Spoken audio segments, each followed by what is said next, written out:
โอ้บ่ฮู้ว่าแม่นไผเฮ็ด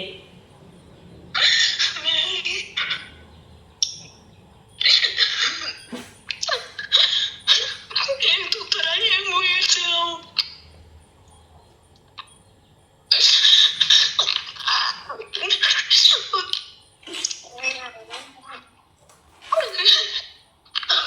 เจ้าเจ้าไปไสคือว่ามาบัดมาพ่ออันเขาเฮ็ดแบบนั้น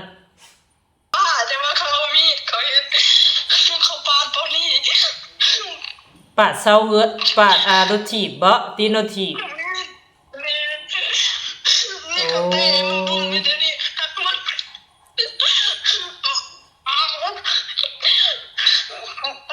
อันนั้นคือรถถีบรถถีบผู้รักผู้ใหญ่ซื้อให้เจ้าแม่นบ่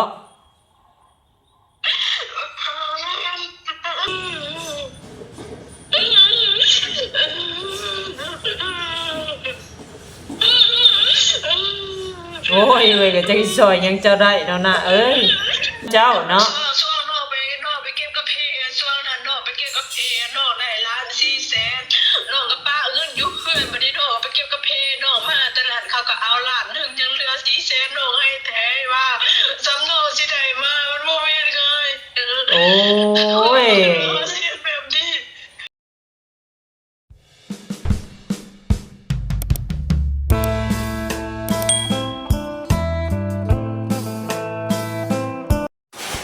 สบายดีและสวัสดีเด้อพี่น้อง FC ปาดุงบัดสุขุสุคนเนาะตอนนี้น้องปาเด้อว่าน้องปานี่หรือปาหยังเนาะทางสนก็บ่ฮู้หรอกเพิ่นโทรมาจากพุ่นละปากเซเนาะมื้อเช้านี้ทางสนก็ติดต่อไปแล้วติดต่อเพิ่นบ่ได้เนาะที่นี่แล้วเพิ่นโทรมาอีกพี่น้องเอ้ยแต่บ่ฮู้ว่ามีเวียกหยังเนาะแบบหับซ้ายเฮานี่หับซ้ายเฮานี่ประมาณนี้แหละเนาะเพิ่นขอความช่วยเหลือแต่บ่ฮู้ว่าขอความช่วยเหลือแบบใดเนาะทางสนก็ยังบ่ฮู้พี่น้องเอ้ยจังใดอยากฮู้ที่ไปที่มาของเพิ่นมีเรื่องหยังกับสาวนวลเนาะเพิ่นจึงโทรมาขอความช่วยเหลือพี่น้องเอ้ยเนาะแต่ว่าคือทางสนวนว่าแหละถ้าขอความช่วยเหลือแบบว่าการแนะนำนี่นั่นเนาะทางสนวนก็สิแนะนำไปหรือว่าขอความช่วยเหลือเรื่องเงินเรื่องคำนี่ทางสนวนยอมพี่น้องเอ้ยเนาะจังใดก็เดี๋ยวทางสนวนสิโทรหาเพิ่นก่อนเนาะเพิ่นมีเวียกหยังจึงโทรมาหาทางสนวน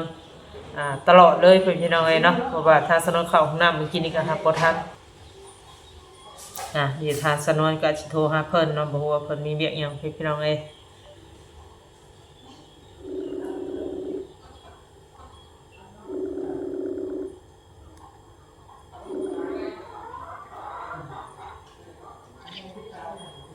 สบายดีแนวใด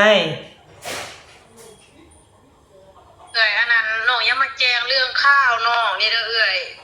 อสบายดี FC เด้อทำคลิปเด้อซาลาซิลน้องนะ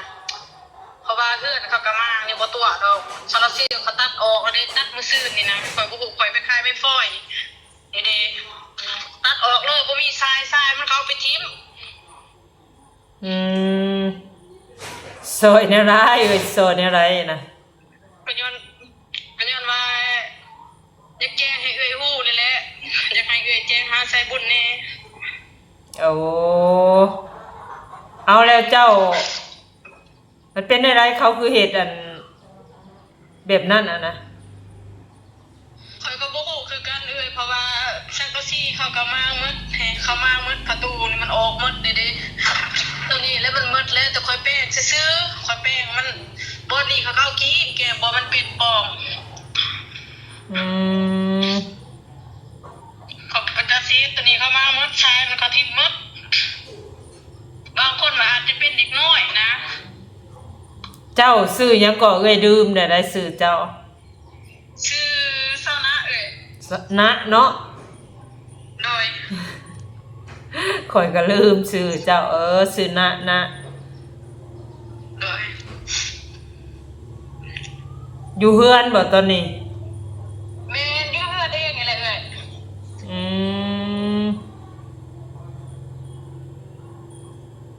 ถ้าสิมาน้องก็บ่ได้ผิดอีหยังนะน้องก็อยู่ดีๆคือว่าไปทำลายลูกน้องนะ สมมติที่ตัวผู้ใหญ่ใจบุญเราซื้อให้เราโอนเงินนำบัตรจันทีประกาศ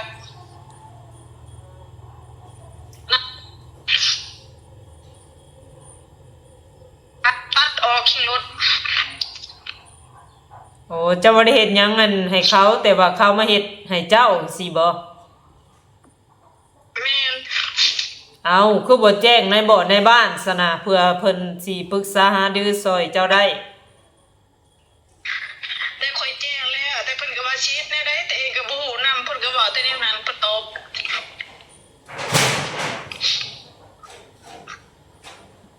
ญาติพี่น้องเจ้าเด้อยู่ใกล้อยู่ทัดหาบ่สวยเดือเจ้าเนี่ยบ่ คอยติดต่อหาเขาบ่ได้พวกแถวนี้เขาบ่วนนะขอโทรหาเขาเขาก็บ่วนขอโทรหาไอ้ตุ้นอยู่ปากเลยตามเพิ่นก็ว่าตัวเองอยู่สารวัตรเขาว่าก็มาเบิ่งว่าจะเลยสิว่าข่อยนี่คิดตัวอีหยังว่าให้มาเบิ่งแหน่เขาว่าหลักฐานเขาว่า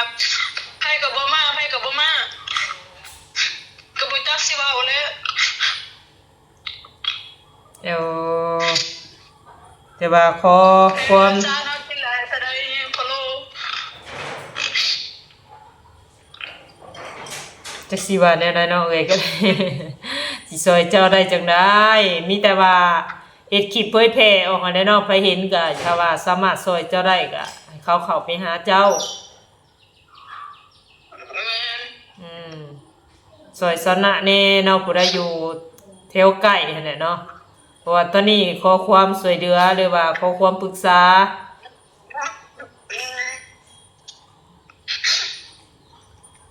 เพราะว่าบ่มีบ่อนพึ่งพาอาศัยแล้วเขตนั้นเนาะ แม่น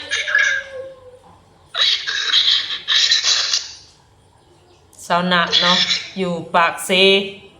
ขอความช่วยเหลือเรื่องแบบ เป็นหมู่วะเป็นหมู่เจ้าว่าเฮ็ดใส่เจ้าด้วยว่าแนวใด มันบ่แม่นแม่บ่เห็นคนนะ โอ้บ่ฮู้ว่าแม่นไผเฮ็ด แม่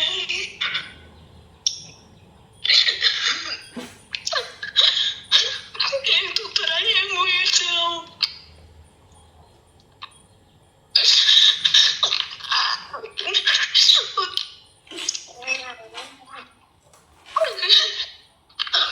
เจ้าเจ้าไปไสคือว่ามาบัดมาพ่ออันเขาเฮ็ดแบบนั้น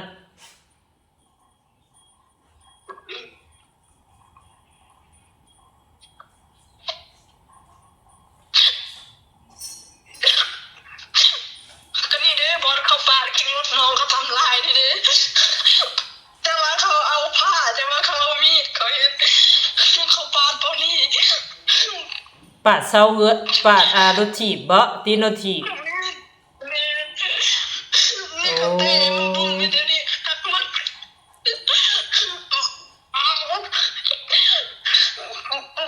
อันนั้นคือรถถีบ ดึงมัน รถถีบผู้รักผู้ใหญ่ซื้อให้เจ้าหั่นบ่อืมถือว่าแบบบ่อยากให้เจ้าไปใส่ได้เลยนะนี่ก็เว้าง่ายๆก็คือแบบผู้ที่ว่าสั่งเจ้า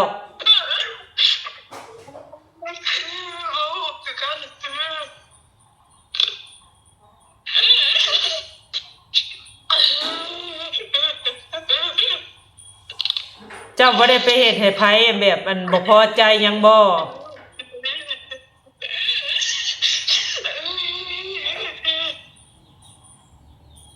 โอ้แต่ดุโตนนะน้องพี่น้องเอ้ย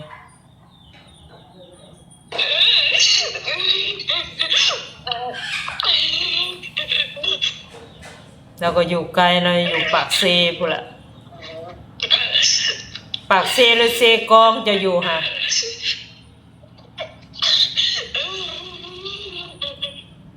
เราก็ให้อย่างเดียว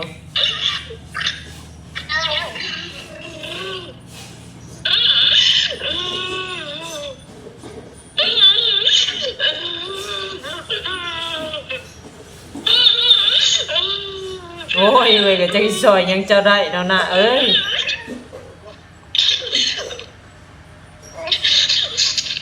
เจ้าก็หาไม้หาหยังตีอันนั้นเพราะว่าเจ้าอยู่คนเดียวมันอันตรายและยากได้แบบนั้น แบบน้องสิลูกไปเบิ่งน้องกับญาติ โอ้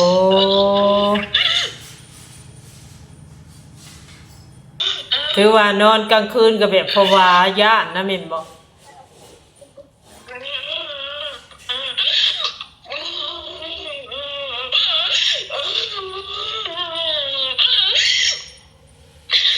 เป็นจังไดบ่เข้าใจบ่เข้าใจเจ้าว่าชาวบ้านหรือว่าคนใกล้ชิดเจ้าน่ะเพิ่นบ่ช่วยเหลือเจ้าแน่บ่ แม่บูแม่บูเห็นคนนะเขาเห็นอะไรเนี่ยส่วนข่อยไปจูมือข่อยไปขายพลอยมือตะบอเตียงเมาพลอยข่อยมือนั่นแหละแต่มือนั่นเนี่ยหุ้งขนาดมือนั่นเนี่ยหุ้งแต่ว่าคัตัดจะเป็นว่าคัตัดไม่ไหมมันยังหุ้งแล้วมันคือเธอแก่บัดมากคือมือตาเสาข่อยเบิ่งนะเมื่อวานนี่ข่อยเมื่อวานนี่ข่อยเห็นนะมึงซื้อข่อยเห็นซองมือดอกไม้ตัดของข่อยก็ให้ห่อเลยข่อยก็บอกว่าก็ปลาใส่นะเป็นผู้ใดเห็นข่อยบ่จักข่อยจับบ่ได้หลายบ่ทันวันนี้ก็ตำรวจมาสืบสวนเพิ่นว่าจะจับบางคนเดี๋ยวจะสังเกตเพิ่นว่าจะสังเกตคนว่าผู้ใดเฮ็ดเพิ่นจะสังเกตนะข่อยก็อัดอยู่คลิปแต่ว่าอันนั้นตำรวจมากวดมาเบิ่งข่อยก็อัดอยู่เดี๋ยวสิส่งให้เอื้อยดอกคลิปตัวนั้นโอ้ตำรวจเพิ่นก็มาเบิ่งให้อยู่เพิ่นก็มาสอบถามเจ้าอยู่แม่นแต่ว่าในบ้านแต่บ่นั่นบ่ในบ้านก็แบบบ่ซนคือเห็นแนวนี้อะไรเอ้ยอืมค่อยว่าคันผู้ใดบ่อยู่จุดนี้บ่เนาะมีแต่ใครอยากเว้าใส่หายว่าข้อยนี่เห็นแต่แก่อยากได้คือเอาซองมันบ่แม่นคนที่บ่เข้าใจนี่คิดแต่อยากเว้าใส่ข้อยคนที่บ่เข้าใจมันเป็นแนวนั้นที่แท้จริงนี่บ่คือดอกเอ้ยก็คือเอ้อยแน่เอ้อยก็บ่ฮู้แล้วว่ามันเป็นแบบใดเนาะเพราะว่าเอ้อยก็อยู่ไกลแต่คนติดต่อนะบ่เตียงก็บ่ได้โอ้อันนี้ติดต่อนะบ่เตียงได้นะบ่ติดต่อนี่อืมเอาถ้าว่าเนาะแล้วครูและคนเห็นคลิปนี้ก็สาวนะขอความช่วยเหลือเด้อเนาะจังไดก็ติดต่ออันน่ะโทรหาเรานี่ขอความช่วยเหลือหรือว่าความปรึกษานี่แหละ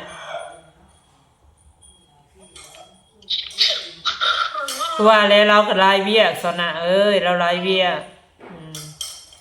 เจ้าต้องเข้าใจแต่ละคนเวียกเพิ่น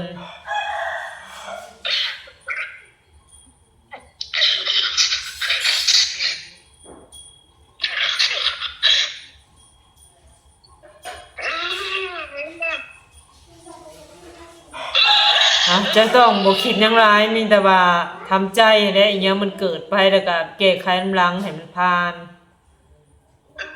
เอาให้ได้คิดได้บัดนั่นได้สมองเฮาอันนั้นได้แห่งสิแตกแล้วเด้เจ็บหัวเจ็บหางมันสิประสาทเจ้าหั่นแหละมันสิขึ้นสนะเอ้ย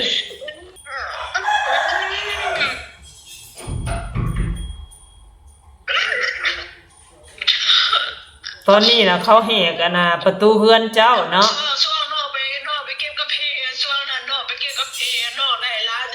400,000นอกกับป้าเงินอยู่เพื่อนบ่ได้นอกไปเก็บกาแฟนอกมาตลาดเขาก็เอาล้านนึงยังเหลือ400,000นอกให้แท้ว่าสำนองสิได้มามันบ่แม่นเลยโอ้ยเจ้ากะก็สร้างปะเงินไว้อยู่เฮือนอยู่ซานเนาะปัญหาแล้วบ่ต้องป้าไปเด้อปัญหาเด้อ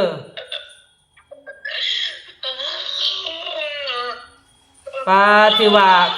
เขาไปบ่เลย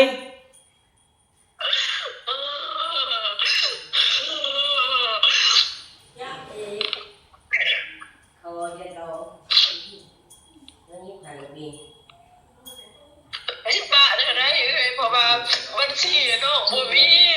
จะบ่ได้ไปเปิดบัญชีบ่คนจะโอนเงินแต่บ่มีบัญชีเจ้าคือบ่ไปเปิดว่าสมโนครัวก็บ่ได้เข้าตอนใดบ่ได้เฮาเสียบัญชีเอาเฮ็ดบ่ได้โอ้แล้วข่อยเป็นคนเถื่อนนะถือว่าเป็นคนเถื่อนในบ้านแล้วบ่มีชื่อแล้ว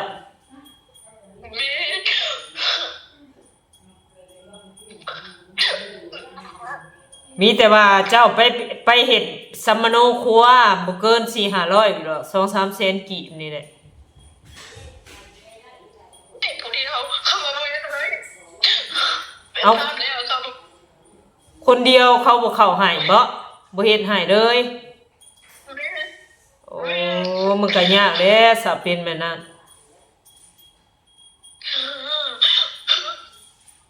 พ่อแม่เจ้าเด้เอ้ยถามว่าพ่อแม่เจ้าเด้พ่อแม่คอยก็ปะแล้วพอเอาเมียไม่แม่ก็เอาพ่อไม่โอ้ต่างคนต่างไปเอาผัวใหม่เมียใหม่แม่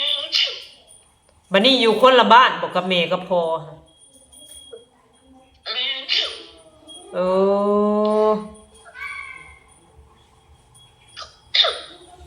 ก็สำโตคนเดียวเด้มันก็ลำบากเด้เป็นแบบถือว่าเป็นคนเถื่อนแล้วเจ้าน่ะบ่มีสัมมโนครัวตัวเด็กขึ้นกับบ้านนี่ถือว่าบ่มีหยัง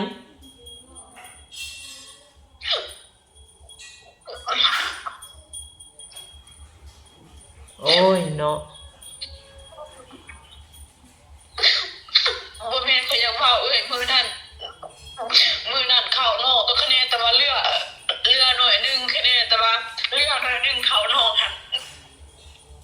เขาไปเอาขี้ดินใส่เต็มที่เขาจนหนอหอยหนอหายกว่าเห็นไอ้ยังโพด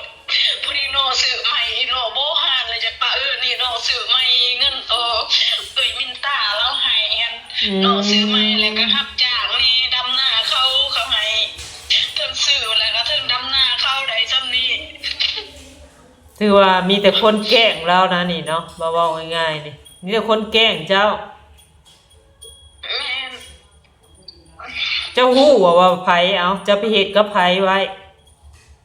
แบบว่าบ่พอใจบ่กับผู้ใดนะข่อยบ่ได้ผิดพลาดกับผู้ใดข่อยบ่ได้เตะตีผู้ใดข่อยก็อยู่ส่วนข่อยอ้าวข่อยบ่ได้ต่อต้านผู้ใดข่อยบ่ได้เถียงผู้ใดเจ้าบ่ย้านบ่เจ้าอยู่คนเดียวแบบนั้นฮะย่านก็สิจังได๋ข่อยนอนกลางคืนข่อยบ่ย้านนอกแนวมันมีล็อกประตูแล้วมันมีแนวล็อกก็บ่ย้านอะไรว่ามันเข้าบ่ได้ดอกแต่ว่าข่อยย้านแต่แบบกลางเว้นก็ทำลายข่อยก็ย้านตัวนั้นเดี๋ยวเพื่อนเจ้าน่ะอยู่ใกล้ถนนหนทางบ่แคมทางโอ้ก็โตหิมก็โตหิมทางเลย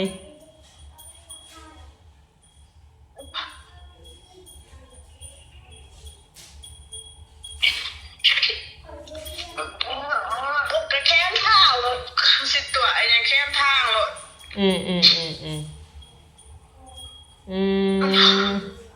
อยู่หิมทางเลยเนาะเอามีแต่ว่าตั้งสติแหละให้ระมัดระวังอีกนี่นะเขาดึงมันสายวันนี้นี่สายเขายันใจเข้าอยากเอาตัวซาลาเซลเขาบ่ได้บ่นี่มันฮ้อนเลยนี่จักบ่ได้ฮ้อนอะไรนี่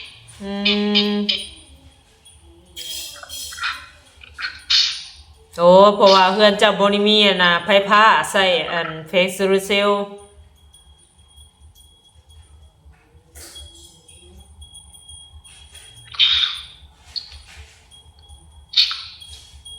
เจ้าไปใส่มาใส่เจ้าบ่ย่านบ่แบบไปเฮ็ดเวียกเฮ็ดงานอีหยังหั่นนะย่านเขาตีเขาหยังเจ้าหั่นนะย่านอยู่บ่แบบนั้นก็ได้ข่อยบ่ย่านเพราะว่าอันทาซิตี้เพิ่นเลยว่าข่อยก็เล่นหาตำรวจบ่ก็ทางเล่นคนในบ้านแต่ว่าข่อยบ่ย่านข่อยย่านแต่เวลากลางคืนหันข่อยย่านเวลากลางคืนน่ะแบบว่ามันจะมีคนรับแล้วมันสิฆ่าเฮาแบบคนเขานอนหันเขาบ่ยินข่อยย่านแต่ตอนนั้นคันแบบเวลาอื่นหันกลางเว้นอันนี้ข่อยบ่ย่านแบบคนเขาอยู่เด้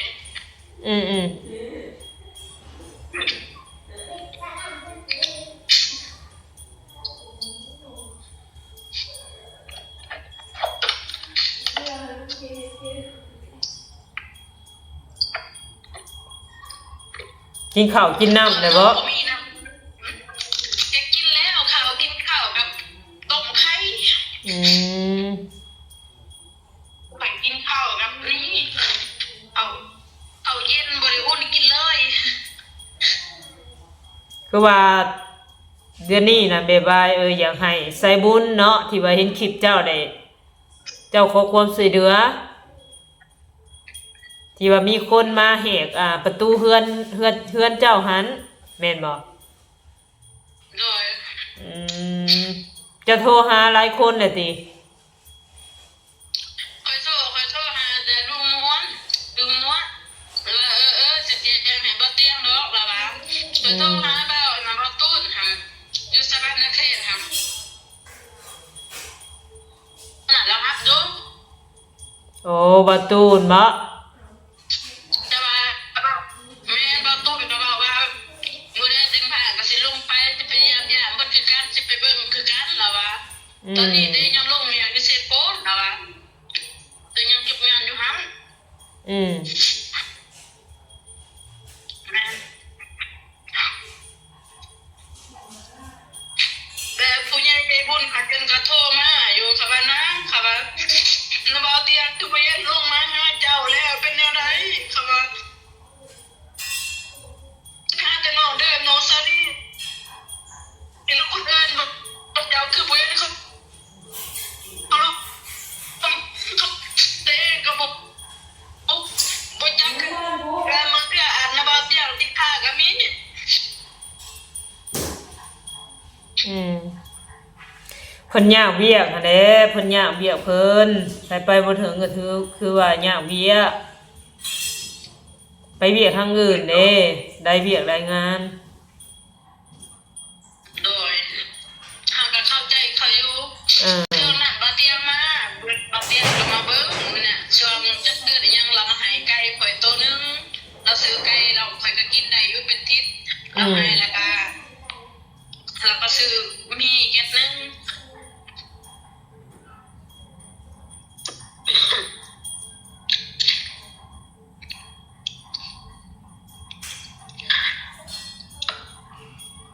จังได๋เจ้าอยากฝากถ้าว่าใส่บุญเห็นคลิปนี้เจ้าอยากฝากหยังก็ฝากเว้ามาโลดว่าตอนนี้เห็นคลิปให้เราเองก็ได้ อืมก็สิประมาณนี้เนาะแบบว่าขอความช่วยเหลือเรื่องอันนี้แหละถ้าว่าไผผ่านสายนั้นก็ให้ไปแวะหาเซานะ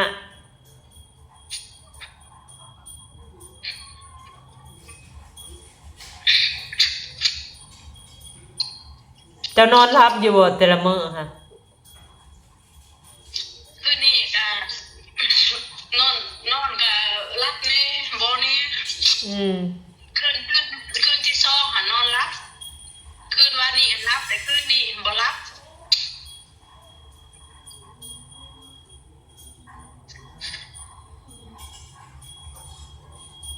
เจ้าก็คิด พยายามแบบมูมามันยังมูเขามันนอนจักรซีมูหลอดมูเขานอนน้ำห้องไปยาก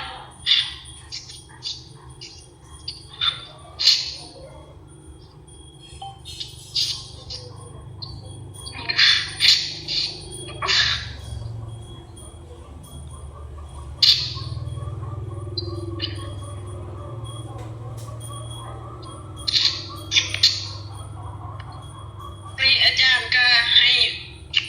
ไปจำศีลเพิ่นว่าอยู่วัดอาจารย์ว่าให้ไปจำศีลให้ไปบวชอยู่วัดถ้าแต่งเนื้อ อืม จักสิได้ไปหรือบ่คันไปก็ยันบ่มีคนเบิ่งเฮือนในใจก็อยากไปแล้วเฮ็ดบุญแต่ว่ายันบ่มีคนเบิ่งเฮือนนั่นแหละบ่อยากปะ เจ้ามีหยังนำเฮือนเจ้าก็ไปฝากญาติพี่น้องแถวใกล้ก่อนบ่ได้บ่ ข่อยก็พาเขาก็นอนแล้วพาแล้วยามกลางคืนก็สิเบิ่งกันได้แบบเขานอนอีหยังแบบกลางคืน บ่หมายถึงว่าของที่มันสำคัญสำหรับเจ้าน่ะก็หิวหรือว่าเอาของโยกย้ายไปฝากน้ำญาติก่อนถ้าว่าเจ้าสิไปบวชเป็นเมซีก็ได้ แบบไปบวชบ่แม่นหยังแบบบวชแล้วก็บ่แม่นว่าแบบบวชทุกๆวันศีลหั่นนะบวชแล้วมื้อเช้าก็มื้อวันศีลนี่ก็ไปอีกหั่นนะ โอ้ เป็นออกพรรษาหั่นนะ อืม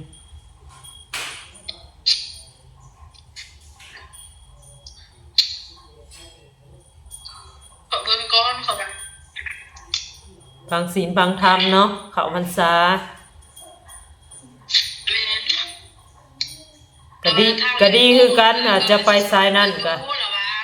บัดมือหอดยามกินกาแฟแล้วสิเอาจะกินมากาแฟแล้วสิให้จะเฮ็ดเฮือนแล้วลงมาแล้วสิเฮ็ดเฮือนให้เจ้าเลยแล้วว่าแล้วก็สิให้พวกทางแท้บุญบ่ว่าไผก็ได้มาอัดคลิปอัดอีหยังแล้วว่าแต่ก็สิช่วยตามสมาธิบางเทื่อว่ามีผู้ใหญ่ใจบุญแน่อยากช่วยก็ติดต่อหาตัวเองก็ได้โดยกุ้งมาเตสิเฮ็ดด้วยตนเองหั่นนะแล้วว่าแต่พวกทหารก็สิช่วยมานะก็สิลงมาเดือน10เดือน11นี่สิพาน้องไปเก็บกาแฟก่อนอยู่ปักตองบัดเดือน2เดือน3มันสิลงมาเฮ็ดเทื่อนให้น้องตามเพจกุ้งแล้วเว้านะแม่น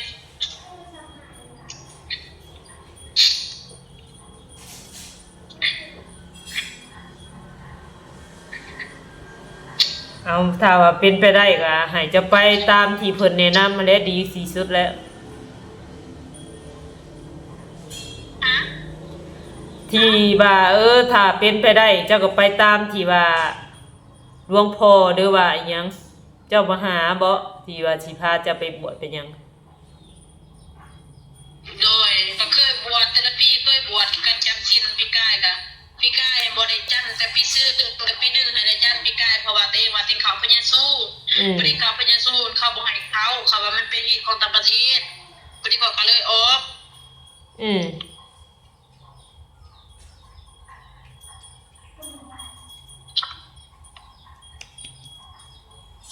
เป็นไปได้ก็ไปผู้แลไปถือศีลภาวนาพุ่นแหละใจเจ้าจะสิได้สงบจะได้ผู้ว่าแนวใดทางศีลทางธรรมน่ะดีที่สุดแล้วแม่น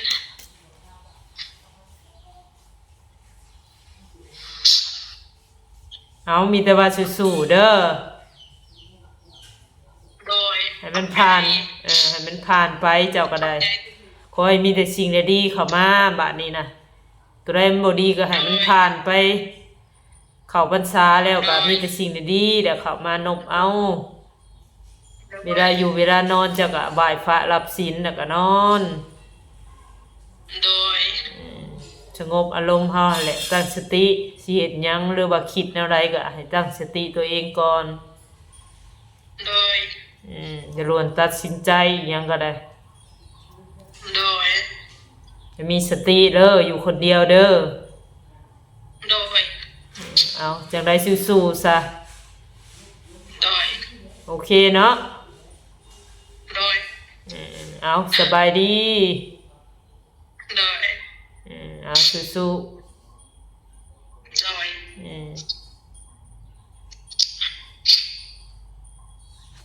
เอาเนาะซอนน่ะ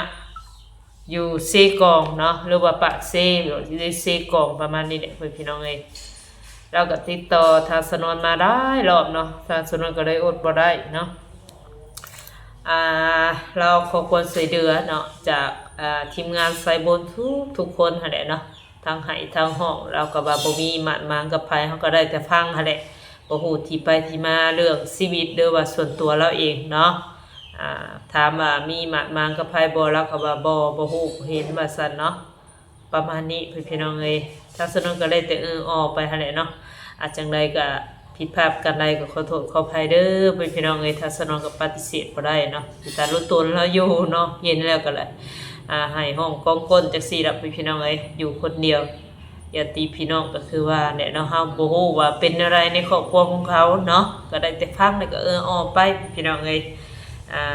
แล้วก็มีคนมาทำลายเราหั่นล่ะทำลายเฮือนซานลานแป้นเราแหละเนาะแบบคล้ายๆแบบว่าบ่มีไผมักเราจังซี่นะตามที่เราเว้าเนาะแต่ว่าอันนี้ความจริงเด้อความบ่จริงก็บ่ฮู้พี่น้องเอ้ยเพราะว่าทางสนวนนี่ก็ไกลพอสมควรเนาะกับบ้านเราก็อยู่เซกองพุ่นละเซกองบ้านทางสนวนนี่ก็โอ้โคตรไกลแล้วพี่น้องเอ้ยเนาะเป็น 4-500 ลักผู้จักเนาะประมาณคลิปนี้ก็สิประมาณนี้เนาะพี่น้องเนาะผิดพลาดกันใดก็ขอโทษขออภัยคือว่าแหละพี่น้องเอ้ยสำหรับคลิปนี้ไปแล้วพี่น้องเอ้ยเนาะไอ้คลิปนี้ก็ให้ FC พิจารณาช่วยกันเนาะพี่น้องเนาะว่าเป็นจังไดพี่น้องเอ้ยสำหรับคลิปนี้ไปแล้วพวกเรามาสบายดี